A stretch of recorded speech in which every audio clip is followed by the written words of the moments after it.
আমি এই তিনজনকে সমর্থন করার জন্য, ওরা 3 আমি 1 4, আমরা 4 জনেই প্রার্থী। সুতরাং 1 2 3 4 4-এ হবে কাউন্টিং, 1 2 3 4 বিজেপির হবে হার, গোহারা হবে এবারে। আপনাদের আশীর্বাদ দিন, শুভেচ্ছা দিন, দোয়া দিন, শুভকামনা দিন, এটা আমার আবেদন থাকবে। আর আপনাকে যখন আটকাবে, ফিরে ঝাড়ু দিয়ে রাস্তা পরিষ্কার করতে করতে চলে যাবেন। নিজের অধিকার রক্ষা করবেন। আজকে কমরেড মোটা ভাই মিথ্যা করার কথা বলার জুড়ি নাই। দিল্লি থেকে এলো মোটা গাই, সঙ্গে এলো মোটা ভাই, আর এলো ইডিয়ার সিবিআই।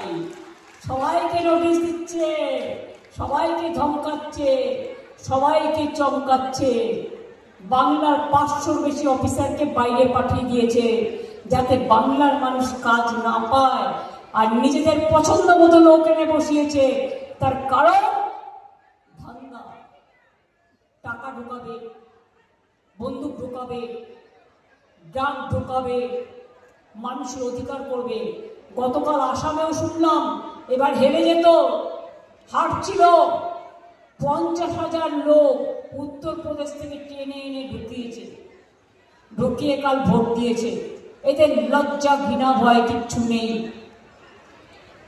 ইলেকশনের আগে বিহারে বলল, মা बहनों 8,000 रुपया आपका बैंक अकाउंट में जाएगा। আর যে জিতে গেল তাদের উপর ফার্স্ট বুলডোজার চালিয়ে দিল। আর কি বললো, आपका रुपया वापस दो, আপনার টাকা ফেরত দিন। আমাদের কিন্তু এটা হয় না। আমরা যেটা বলি আমরা করি।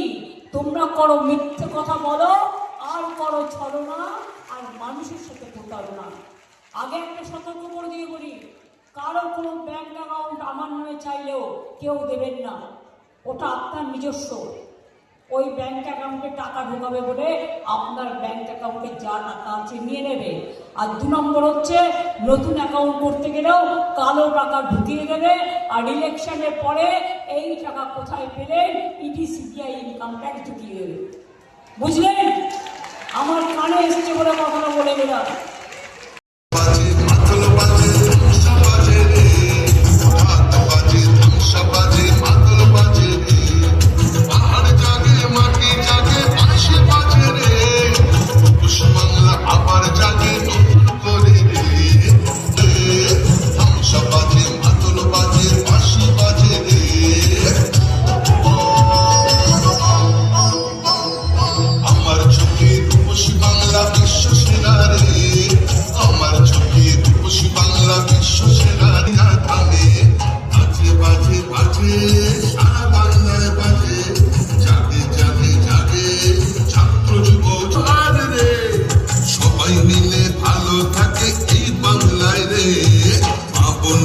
স্বপ্ন ভাসে, ছাত্র ভাসে রে, সবাই মিলে ভালো।